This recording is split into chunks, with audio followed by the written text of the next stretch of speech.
ওয়ালাইকুম আসসালাম ওয়া রাহমাতুল্লাহি ওয়া বারাকাতুহু। হুজুর, আমরা আসছি আপনার কাছে একটা সমস্যার কারণে। কি সমস্যা বলো?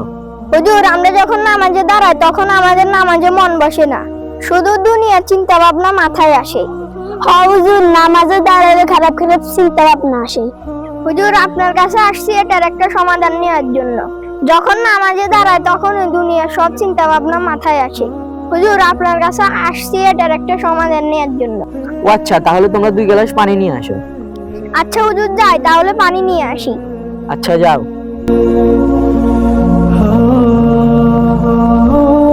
এই নেন হুজুর, পানি আনছি।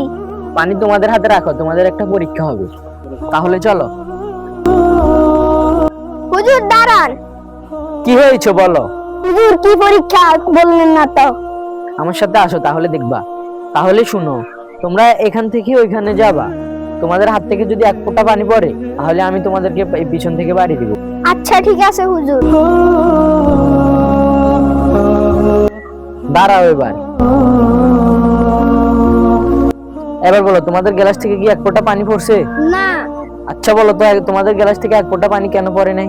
কারণ আমাদের সম্পূর্ণ মনোযোগ ছিল গ্লাসের মধ্যে, তাই 1 ফোঁটা পানিও পড়েনি। যদি গ্লাস থেকে 1 ফোঁটা পানি পড়তো তাহলে আপনি আমাদের মেট দিতেন। আচ্ছা তাহলে এবার শুনো, সামান্য এই লাঠির ভয়ে তোমরা মনোযোগ দিয়ে পানি রেখেছো, তাহলে জাহান্নাম থেকে বাঁচার জন্য আমাদের নামাজের মধ্যে কতটুকু মনোযোগ থাকতে হবে। দেখো, রাসূল সাল্লাল্লাহু আলাইহি ওয়াসাল্লাম হাদিসের মধ্যে বলছে, তোমরা এমন ভাবে ইবাদত করো যে আল্লাহ তাআলাকে তোমরা দেখতেছো।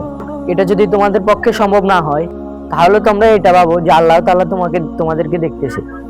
আশা করি তাহলে তোমাদের সম্পূর্ণ মনোযোগ থাকবে নামাজের প্রতি। আল্লাহকে ভালোবাসলে অবশ্যই কমেন্টে আই লাভ আল্লাহ লিখে যাবে। আর ভিডিওটা ভালো লাগলে অবশ্যই চ্যানেলটা সাবস্ক্রাইব করে দেবে।